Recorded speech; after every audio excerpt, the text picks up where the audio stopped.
Hi, everyone. It's Kathleen Rose, and this is the Presidential Podcast. So happy Hanukkah, happy holidays, happy finals. Here we are, December 4th, and this will probably be the last Presidential Podcast for the semester. And I'm very happy to be with you today. And for the introductory section of the podcast, I just want to say thank you. This is the big thank you podcast. Thank you for Measure X. I'm going to be saying thank you over and over again throughout the podcast. Everyone who comes in and is interviewed today, I will be thanking them. And then at the end section of What's on My Mind, I'm going to be saying thank you again. Measure X is passed. The votes are still being counted in San Benito County, and the vote will be verified the end of the week, I'm told. But it has passed with more than 60% combined with both counties, and we are grateful beyond belief. So thank you to all the volunteers. Thank you to the community. Thank you to the students, the faculty, the staff, everyone who donated time, money, effort, who were a part of the precinct walking, phone banks, who put out a lawn sign, who helped to put out the big signs, the small signs. If you haven't signed the large sign that's in the hallway by my office, please come by. I want your signature on there because you are a part of the success of Measure X. $248 million, the historic largest bond ever in the 100-year history of the college that will help to take us into a whole new era of the college. The beginning of a new campus in San Benito County, a new library, performing arts center here, a student center, Veterans Resource Center, STEM Center, and more. So thank you, thank you, thank you. Today's theme is really a vision for change. Every day we're talking about change. Our system is talking about change. The State Chancellor's Office is talking about change, and I will be talking about that more later on. We will be talking about change here at Gavilan historically, in the present, looking ahead, and we will be revisiting our year of service. Our guests today are Leah Halper, faculty member extraordinaire in our history department. She's going to be talking a little bit about her written work that she did during her sabbatical, To Dream on Your Behalf, A History of Gavilan College, and also about the service learning effort that she has been leading here for a number of years. With Leah will be Sara Salinas. Sara is an anthropology faculty member here who has been teaching for a number of years, and she's currently another lead for our service learning effort. And in addition, we will be hearing from Annette Gutierrez. Annette Gutierrez is CalWorks Fresh Success Director here on campus, and we're going to be hearing about what is happening with our food pantry and our additional efforts on campus for food distribution, and about student vulnerability and food insecurity and what that's about, and our huge effort we've been doing over the last month to help students in need and the community in need. So stick around, folks. It's going to be a great podcast.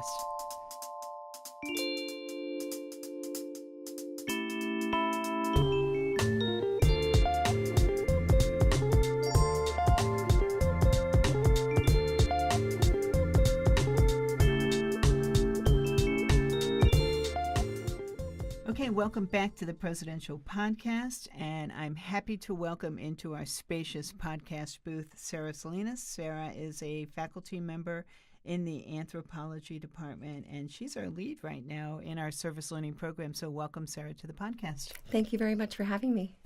So, Sara, how long have you taught at Gavilan College? I've been teaching at Gavilan College for almost 5 years now. And so when you first came to Gav, were you involved in the service learning program? I got into service learning 3 years ago. I heard about the program and all of the benefits it brings to students, and I thought, I really need to get into this and, incorporate it into my curriculum. So what is service learning? Service learning is basically a way for students to be civically involved. It's a way for students to get out into the community to relate real-world issues or problems to what they're learning in the classroom. So it's a way to make learning tangible. It's a way to apply what they're learning in class to different needs that local agencies have, different issues that may arise, or just programs that are in need of attention or they need extra help. And how long have we offered it here at Gavilan? It's been here at Gavilan since the 90s. Wow. It was started by Leah Halper, and so she's been working on the program for many years to build it and make it as strong as it is now. Have the community partners, are they the same community partners? Are they different community partners? How has that developed? We have a organization liaison, Leah Halper, and she is the one that gets in contact with different agencies, and it fluctuates. There are agencies that are on the list, for years, and others that we've recruited. So it is. There's a variety of different agencies, but it is always in flux. Mm-hmm. So give me some examples of some of the agencies who've been long-standing partners with the college in our service learning effort. Those are some things that Leah would know more about since she's the liaison. All right. I know that we work with different organizations that have to do with children, like after-school programs, different programs that work with the elderly community, different organizations like that. Yeah, I'll ask Leah when she gets in here for the second section of our podcast. Great. So why is service learning, do you think, a really important instructional experience for our students? Well, the students have amazing experience conducting research for the different organizations, and they become the doers and take on more responsibility for their own learning. So I basically become, instead of a dispenser of knowledge, I become more of a coach, where I'm kind of leading them through the process and guiding them and letting them have a little bit more free rein to independently learn. And so I'm sure students have come back from their experiences with a whole lot of feedback for you in the classroom. How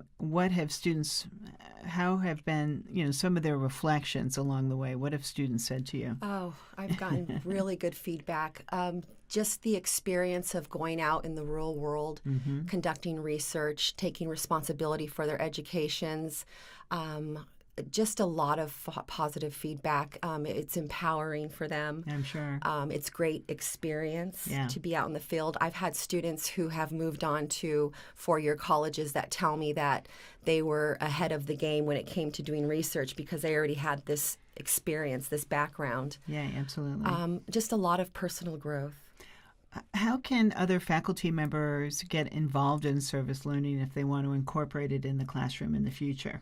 Well, we offer service learning every semester, and we also offer training every semester. So, for instance, we're going to have a training on January 7th from 9 to 3 p.m., and they'll have the opportunity to learn the ins and outs of service learning, how to incorporate it into their syllabi, et cetera. So that's how they would get involved with it, is first you have to go through the training. Is it a big commitment for faculty to do that? Is it an additional burden on their curriculum to add service learning? Absolutely not. I think it's a way to renew and revitalize their curriculum. I think it's a great way to change things up, to, just try a new way of teaching. Yeah, absolutely. So what courses do you teach here, Sara? I teach cultural anthropology, physical anthropology, and intro to research methods. And do you have service learning in all of those sections except for research methods, or maybe? So far, only research methods. Oh, only research methods. But wow, I plan to incorporate it into my cultural anthropology class eventually as well. Wow, very good. Very good. Anything else you'd like our listeners to know about service learning? I just think it's a wonderful opportunity. I think that if you have the chance to take a service learning class, go for it. If you are thinking about teaching it, I think that it would be a wonderful experience, not only for you, but for your students. Very good. Well, we really appreciate you coming on the podcast today to tell us a little bit about service learning. And I really appreciate that you've been in service here at Gavilan for the time that you have been as well. I hear actually really good things about your classes. So thank you so much for coming on the show today. Thank you for having me, Doctor. Take care. You too.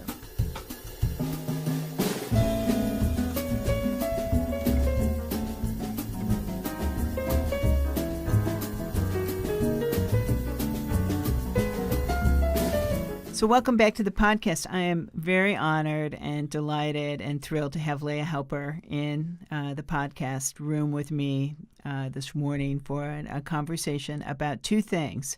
The conversation will continue about service learning and talking about Leah's deep history and respect for the work of service learning in the community and with our faculty and here at the college. And then the second part of our conversation is going to be about Leah's Sabbatical Project and her written work, To Dream on Your Behalf, A History of Gavilan College, which I have read several times now and quote heavily from whenever I speak in the college community, and certainly used a lot during the Measure X campaign, for which now I'm going to, of course, thank you all again. I've been thanking you all throughout the podcast over and over again for your support of Measure X, so I just did that again. So, Leah, welcome to the podcast. Thank you. I'm really honored to be here. So we had some opportunity to talk with Sara, and I wanted to delve in with you about the agencies that we've been connected with for all these years, because Sara indicated that we've been doing service learning since the 90s. Is that true? Service learning at Gavilan has a long history. Yeah, there was actually a big grant for teachers, people who were preparation for teacher training. And there was a big service learning component to that. So there's some agencies that we have been partnered with then since the 90s? Agencies come and go, and I actually wasn't connected to that particular grant. The piece of service learning that I've been working on started in 2008 when actually you very generously helped us get some reassigned time to build a service learning program. But there are some agencies that have been with us the whole time, and one of them actually we may be about to lose, which is sad, but it's Chamberlain's Children's Center in Hollister, which is a residential facility for kids who've suffered multiple abuse and who have lots of challenges in adjusting to kind of more loving, home-like environments. But our students have helped over the years do that with dozens of Chamberlain students, and in fact, many students who've been through the conflict resolution class, which gives them communication skills training, have become staff at Chamberlain's because they've had the skills and they've been recognized, and then they get hired. So we have a deep relationship with Chamberlain's that's been really wonderful for everybody. Any other agencies that come to mind that have been long-standing partners with Gavilan that have become almost really steadfast feeders for our students along the way? Well, the food banks are always growing and changing, and we're always looking for new ways we can support them, whether it's with a video about the work that they do, or Sara Salinas' work in looking at, consumer satisfaction for the San Benito Food Bank. We also work with St. Joseph's Family Center, which is probably the biggest overall provider of a variety of services in Gilroy. But, the relationships that have been kind of most vibrant over the years tend to be with after-school programs. We work with Power Schools in Gilroy, which is just a wonderful program. It helps low-income kids who don't have anyone to go home to after school because their parents are working do all sorts of great things. It helps them with their homework. It teaches them leadership and wellness skills. It gives them a chance to not be couch potatoes, to run around and do active things. So our students are right there helping with that. And then in Morgan Hill, there's a program that's run by Discovery Counseling Center, and it's actually at 3 different sites. And again, serving low-income kids in their own apartment complexes with after-school leadership activities. They've integrated really wonderful things like meditation. The kids are learning, kind of how to quiet their minds. And so our students are part of that. And again, at both of those programs, our students get hired because they bring the skills in and they're able to kind of prove that they know how to work with kids, and they grow and learn. And it's just been a wonderful series of partnerships. Well, Leah, I think a lot of that is attributable to your work with the agencies and your onboarding the agencies to the culture at Gavilan, our students, the needs of our students, and so forth. Looking ahead, I know you're cultivating some new agencies as well to what our students will need in the future. Can you talk a little bit about that? Yeah, there are 3 that I'd like to mention. One is we've done work with Live Oak Adult Day Services for many years, and we've been trying to work with the Morgan Hill Senior Center because it's so big and it's well-funded and it's active. And we finally found a way in. Sometimes it takes some kind of maneuvering.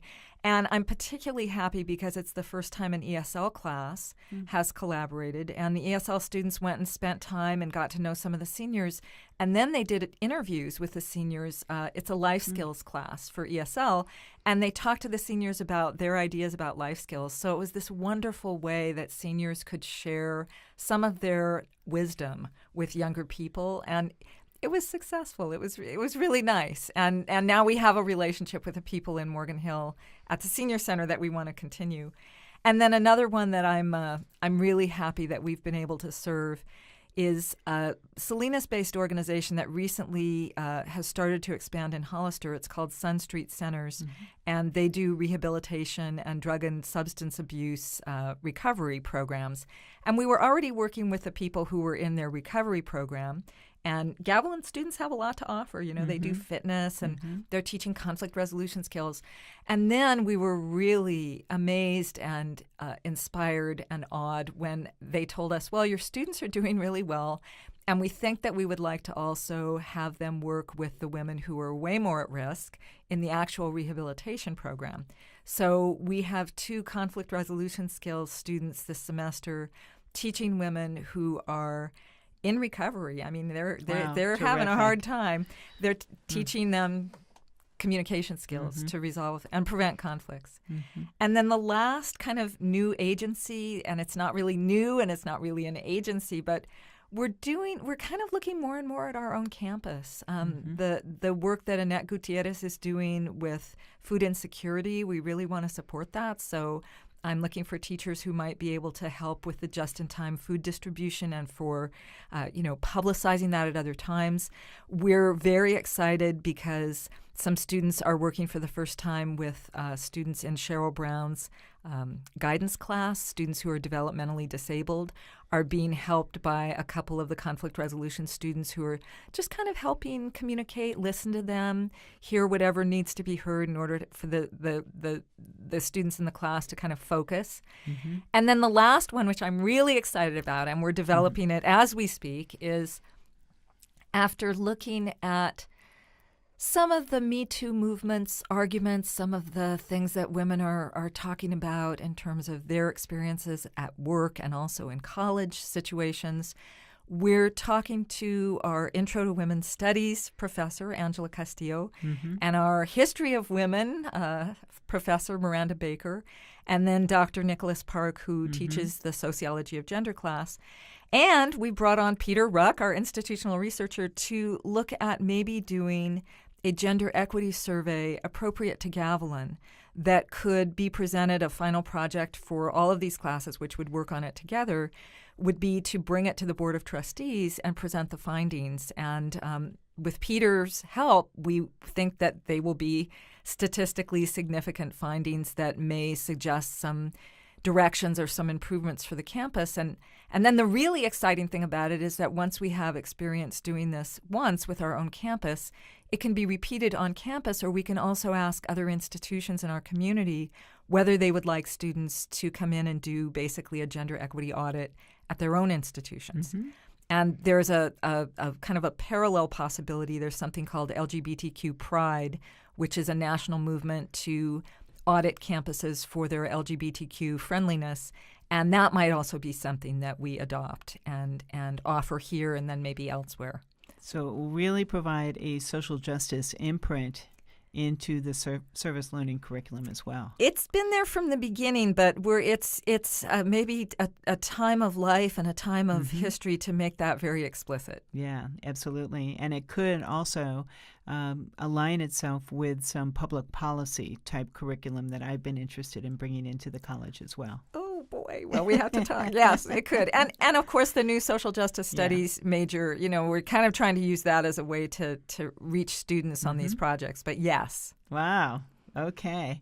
Lots going on with service learning. Well, thank you for that.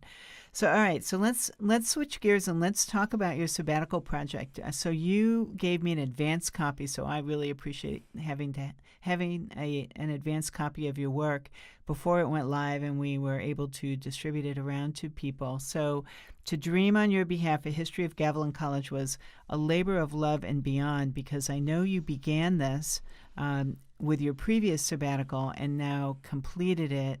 And I've been quoting it and using it and having an opportunity to share many components of it. So tell me a little bit about how you're feeling now that the project is complete, and a little bit about your journey of writing this piece for the college. You know, for years in history classes that were service learning related that I taught, I told my students helping a community know its history is service. And often the history that gets preserved, not only in our area but in general, is the history of people who were, quote, the winners, people who did well financially, people who were from kind of a dominant or elite leading class. And in our communities, and in most of the United States, those people were European American. And the history that gets lost is the history of people who didn't build fine brick mansions that could be preserved in every detail, the people who lived in poor housing, the people who didn't know how to read and write, or whose reading and writing, got trashed when they died or wasn't preserved in some careful way because it was expensive. So that's kind of the social justice perspective I bring to my teaching, and I encourage students to talk to their own family members. Their family members made history, whether they were farm workers or whether they were factory workers or whether they were in the cannery in Watsonville.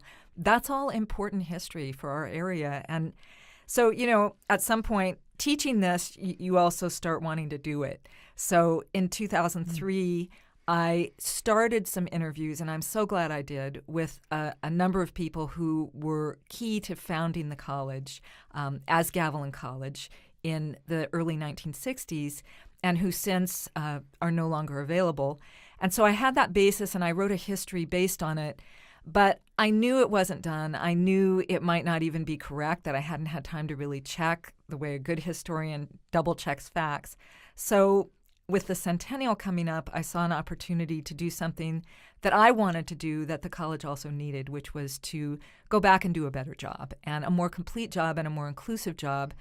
The people who got left out were the students, and that wasn't okay. I really needed to include the students. So the Board of Trustees and the Faculty Professional Learning Committee okayed this project, and I worked from January of this year, 2018, really until August to do a bunch of interviews, and most of them recorded, but not all of them.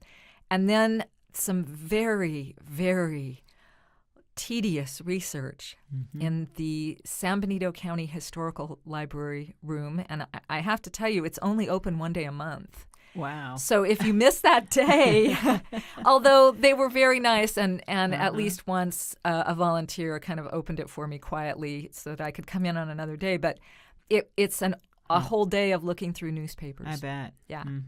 A lot of the Gavilan, or San Benito Junior College, which was the predecessor to Gavilan College, a lot of the materials between its founding in 1919 and 1955 were lost in a major fire in 1955. So nobody has any of that. It's gone. And really the only sources are the people, many of whom are very aged. I talked to a 99-year-old and a 97-year-old and a 93-year-old, and the newspapers, and then any yearbooks that have been left behind in people's private collections. So that was it. Incredible. So tell me what felt most surprising to you, or a couple of things. I'm sure there were many things that felt surprising to you about what you learned about the college's history, but tell me one thing that felt surprising to you about the college's history. In retrospect, I shouldn't have been surprised, but I was very surprised, and I was indignant. I was looking through 1918, 1919. I went through every newspaper page by page, looking. There was no big splashy headline that said San Benito Junior College being founded. It wasn't there. It was non-existent. Yeah. It was a very soft launch, very, very, very soft launch. And in fact, which is actually in conformity with how a lot of community colleges started in California, not all, but a lot, it was just some classes that they added onto a fall semester at the high school. And the only reason I could find anything at all is that I found the article about the start of the high school in 1919 in September, And I read through the whole article, and the last couple of paragraphs said, oh, yes, and, the new junior college project also attracted some small number of students. I think it was 19. And then 2 or 3 weeks later, paging through every newspaper to see, well, what happened next through that whole semester, the enrollment was up to 35. So they considered that a smashing success. And that was it. It was the high school teachers in the high school building. And some of my informants said, it was just like high school. It wasn't any different. It was, same teachers, same building, same faces. But it was different. It was a college. It was different. Eventually, it seemed different.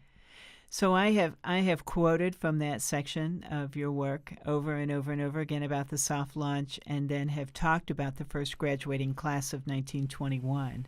The 9 students in 1921 who graduated, 8 of which were women, and how the times were so different then, and how many might have felt that a graduating class of women was extraordinary, but yet suppressed. It was important to keep their voices quiet. And so I've used that over and over and over again. What would you like the community to know about service in Gavilan now that we are moving into a centennial year? The types of things that we now have to look forward to based on our history and the growth that we've experienced. Gavilan has come such a long way. It was San Benito Junior College until the mid-'50s. Then it became San Benito College. Then through a series of crises in the 1950s, it became Gavilan College. It was founded in 1963. And so we have a number of anniversaries to celebrate. I think one of the things that was really consistent, and you asked earlier what surprised me, and I have to say this surprised me too. One of the things that was consistent was the excellence of teaching. People over and over and over again, too many to have it be just a fluke or a small minority, mentioned those teachers were tough. Those classes were challenging. Nobody gave you a grade that you didn't earn. I learned a lot, and it really changed my life. It really eventually did seem like college to the people who came here. And the early college really kind of based itself on the UC system and kept very high standards in terms of the curriculum that was offered. So I think that the thing to remind the community, what I take away from this, is that there's a tradition here of serving the local community with classes that are appropriate to local needs, but Gavilan has always had its eye kind of firmly fixed on preparing students for the world as it is and doing a damn good job, really trying to teach people how to be critical thinkers, readers, and writers. And I think from what I've seen, and there are always individual failures and so forth, but I think the college has been successful at that for a really long time. I agree. And I think that that's a great place to conclude our interview. But I think our listeners should certainly take an opportunity to read Leah's work. And if you see Leah on campus, just, randomly run up and give Leah a hug, because this work that she did was powerful and incredible, not only in service learning. And how many years now have you been with the college? 28. 28 years. But just thank Leah. We're doing a lot of thank yous in this podcast, but Leah, I want to say thank you. Thank you so much for what you do for the college. Thank you for what you do every day in the classroom and for what you've done for service learning. I'm so glad that we have such a robust service learning program. And thank you so much for what you wrote for your sabbatical program. And I can't wait to continue to share it with the community throughout our centennial year. Thanks for coming on the podcast today. Thank you.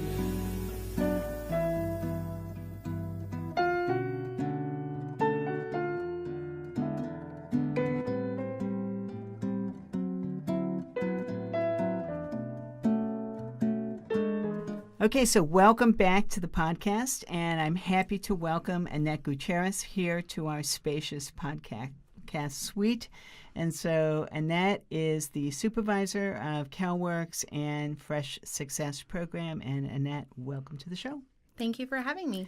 So I'm happy you're here. The theme today is talking a little bit about our ongoing year of service, and we're also talking about our visions for change. And Your program has been a really important program. So first, tell us, how long have you been at Gavilan and what do you do?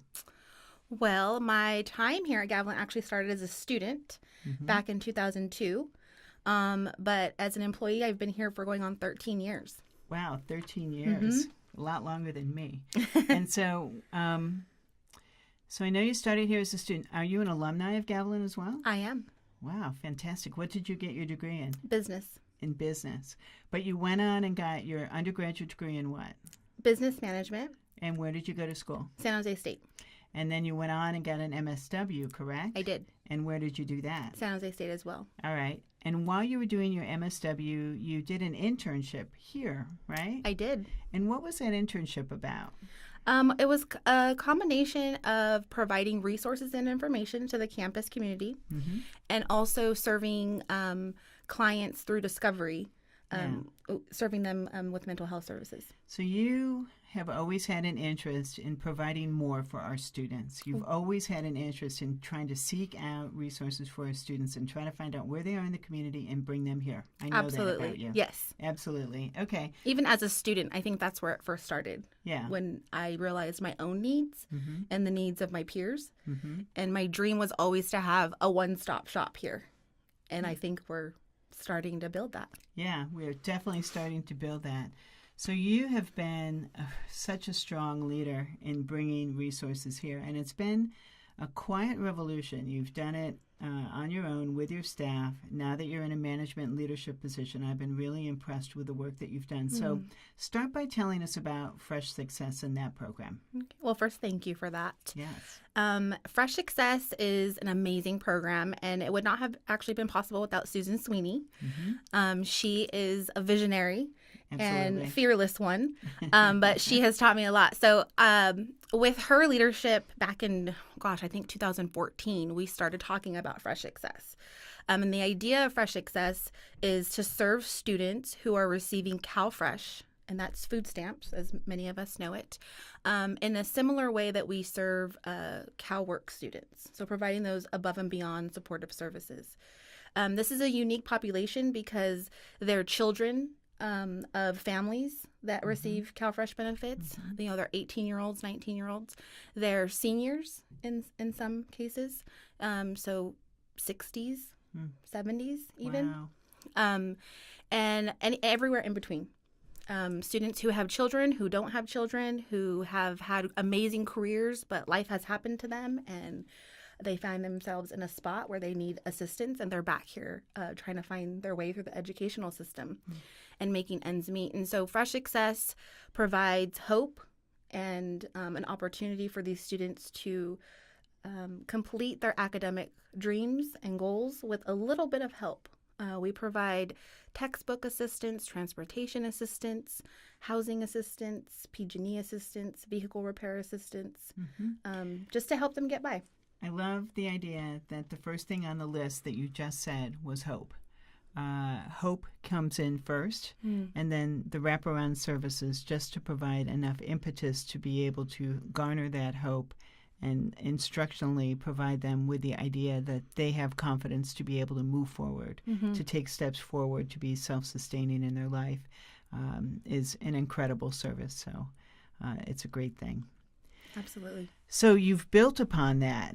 That seems to be a core mission, your value, your assumption, your belief of what our students need to be successful is borne out in national research. So I recently read an article about just food insecurity and the importance of having food is a central tenet of success in the classroom and success and completion. And so we know that food security is defined as reduced quality of diet and access to nutrition. And we know that that has a direct impact on academic success. So tell me what we're doing now in the food pantry and beyond. Well, this is exciting because we're doing a lot. Our food pantry, for those of you listening who haven't come by and visit us, please do, because it is small but mighty. But we are providing weekly bags. So these are non-perishable items for the most part that students or community members can take home with them to offset the food that they already have or may not have. And then we provide daily snack bags for students, things like nuts and applesauce and maybe soups or a piece of fruit, maybe a water bottle. It varies week to week because we don't always know what we're going to get. But we see students in there every single day coming and picking up snacks because, as you know, we're kind of nested up here in the beautiful hills, and we're not, nearby fast food chains or a grocery store that students can easily go and pick up snacks really quickly during, in between classes. So the pantry kind of serves as that for them. But I think it serves as more as well because our students are trained in CalFresh application assistance. They're trained on the resources that are already here on our campus, like financial aid and AEC and EOPS and CalWorks and Fresh Access. But they're also trained on external resources like St. Joseph's and Second Harvest Food Bank and the Community Food Bank in Hollister as well. So we try to plug in as much information as we can with our student workers in the pantry so that they're not just providing food for the day, but they're providing a lot more to our students that tend to share their struggles and their barriers and their worries with them as they're picking up food. So a real community is emerging as a result of this. Yes. Yeah, incredible. Now, tell me about what we've launched into as the newest project. Yeah, so the newest project is our just-in-time mobile food pantry.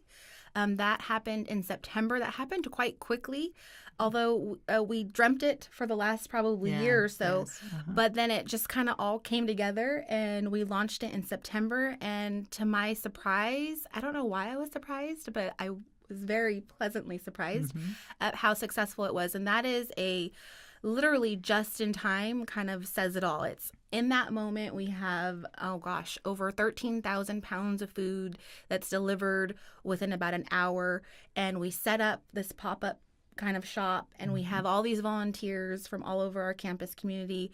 And we serve our students in our community with about 120 to 150 pounds of food that they get to take home with them. What is the eligibility to stop by and pick up food when that occurs? They basically just have to have a way to get the food and take it home with them.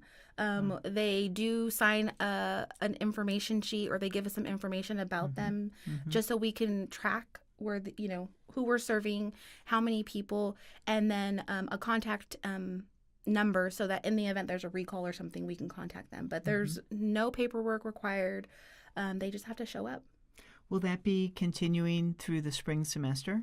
Yes, 100%. Our next distribution is actually going to be on Thursday, December 20th. So it'll be the third Thursday of every month. And how can the campus community become more involved if they would like to be? It would be wonderful to have more volunteers. It would be wonderful for instructors to open up their classrooms so we can do presentations. In January, I'm hoping to provide a little bit more training to our students so that we can have them ready for faculty that are willing to have that happen. But we really just need all hands on deck to support this endeavor. We know that it was a kind of a scary thing at first because we never know what to expect and how that's going to impact folks, parking and parking lot closures and just the movement of our kind of, day-to-day activities kind of got, strained a little bit, so to speak. Even, maintenance and security, and everyone really has a hand in this. But because I think Gavilan is Gavilan. Yes. And because we all work together as a team and we all just want to support each other and see each other, achieve whatever it is that we're doing, we've really accomplished a huge thing, and it's because of everyone together that we've been able to do that. I'm sure our listeners are nodding their heads at the whole phrase that you just said, Gavilan is Gavilan. Gavilan is definitely Gavilan. And we are a hopeful place. And we're a place where students come for a second, third, fourth chance, and for all of us to come for a second, third, and fourth chance. You started here as a student. You went away and got trained. You went away and got your MSW, but you came back and you knew that this was a place where you could start to have some dreams about resources and an impact in the community, and it's occurred. And so are there any other dreams you have swirling around in your head that you would like to bring to the college? I had a feeling you were going to ask me that. But I've actually been thinking about that a lot, especially with the bond. Yes. That passed. Thank you to all of those us, who yes. voted for that. We've been saying thank you all during the podcast. Another thank you to everyone. But I dream for obviously a larger space where we Yes. can serve more students in a Yes. larger capacity and provide additional services, having external organizations be on campus. And something I've learned is that we serve the community better in the place that they're already at. Yes. So if we can serve the student when they walk in our door at that moment, they are more likely to receive those services than sending them off somewhere to have to find it on their own. Yes. So that's a dream of mine, too. And to come back, and to continue to come Yes. back, and to attend school, and to come back and continue to attend school. 100%, And that's yes. exactly what we want. Yes. Yeah. It seems so simple. Food just seems so simple, and I think we take it for granted. But little did I know that our students were going to class hungry and that was affecting their success. Until I myself did, read articles and went to the Basic Needs Summit and have kind of dived in deeper into this whole food insecurity kind of movement almost. We're lucky in that California supports this as well, and we have money attached to this now for the second year. Yes. So that's a huge achievement that we have over $40,000 to be able to provide this service in hopefully a more effective way. Well, I know that our Board of Trustees and our 3 new Board of Trustees members who are coming on this month in December are really excited about this effort and will be involved in this effort as well. Wonderful. So for everyone listening, if they are interested in more information or about volunteering, they can contact you directly, Annette? Absolutely. Okay. So we really appreciate you coming on the podcast today. I know your time is limited, so we'll send you on your way. But thank you so much for coming today, and we look forward to the great expanded success of your programs in the spring. Thank you, Kathleen.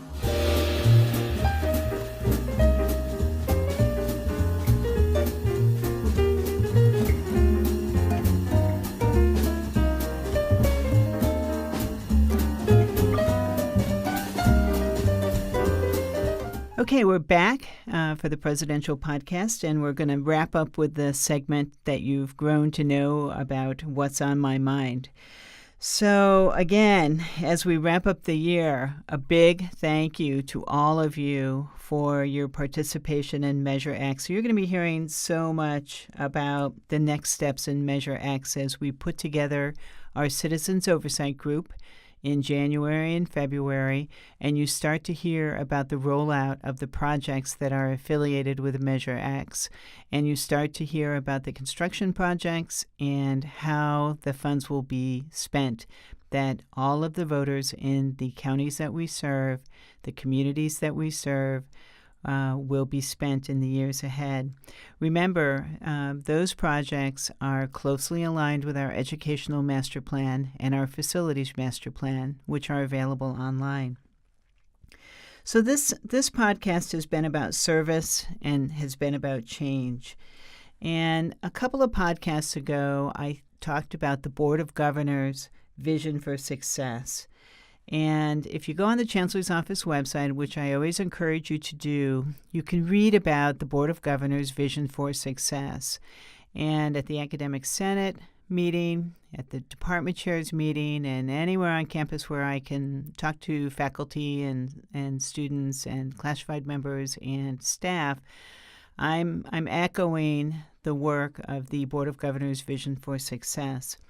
We recently at the college had to do a data scrub of all of our metrics to make sure that we were ready for the ongoing work on the funding formula and how that's going to be changing for us in the next year. And so now that that work is complete, as of the end of November, we will be moving ahead in the spring semester to make sure that all of our planning, our strategic plan, educational master plan, facilities master plan, is aligned with the Board of Governors' goals.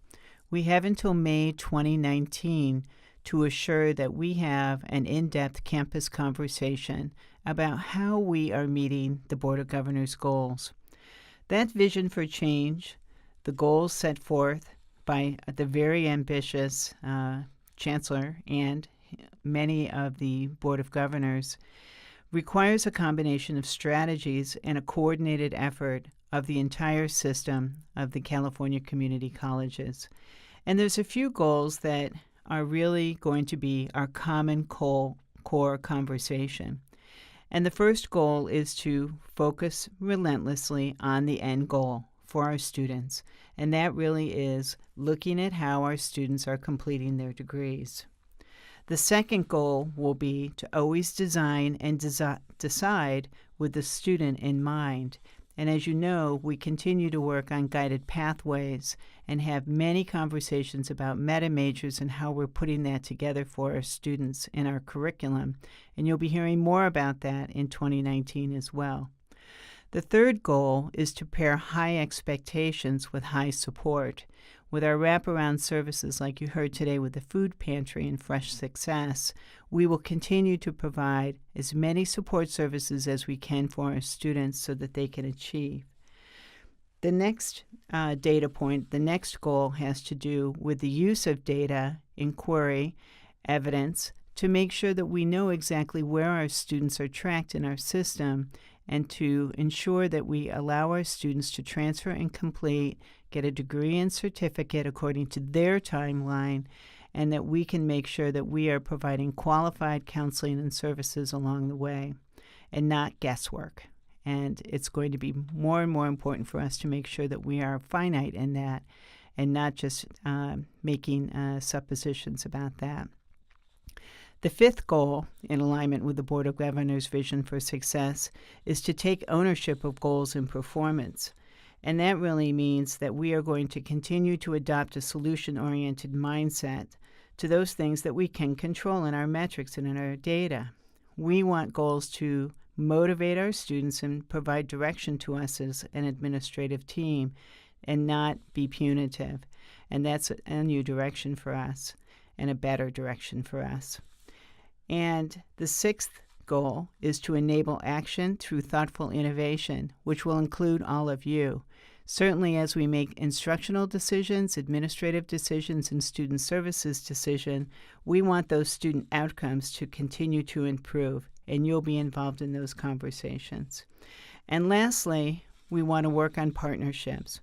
We want to make sure that we have our communities together, like service learning, for example, is a great example of that. And we want to make sure that we strengthen pathways for students to improve results. We want every student at Gavilan College to have the best opportunity for a quality education and make sure that they receive everything they need here in order to complete their program according to their timeline. And so those visionary goals, those goals will become a part of goal setting and objectives that you will be a part of the conversation, and we will be providing strategies for those goals throughout the spring semester. Of course, in addition to that work, we do have a comprehensive accreditation visit that will be happening on the week of March 11th, and you'll be hearing a lot about that when I return from my podcasts in January. So on a personal note, I also wanted to say that I'm actually going to be taking a little bit of a break and having a vacation, and have not had a vacation, at least a vacation like this, ever in my life. I'm actually traveling to Argentina. I'm really excited about it. Never in my life have been to Argentina, but there's kind of a fun story behind it. When I was 18 years old, I had an American Field Service exchange student live with me when I was a senior in high school. And for 43 years, we've remained in contact. And now I'm going to visit her in San Juan, Argentina, for Christmas and New Year's this year for the first time, and probably the only time ever in my life. So I will be traveling to Argentina and meeting Estella and her family down there, and going hiking in the foot of the Andes Mountains, and going to Buenos Aires as well. And who knows, maybe I'll learn how to tango on the street. You never know. I'll be sure and bring back some pictures and some stories of my adventures. And for all of you, I hope you have a wonderful holiday break, a well-deserved holiday break, and I look forward to seeing you all back here in the spring semester at Gavilan College. Thanks. Thanks for listening today for the Presidential Podcast. Take care.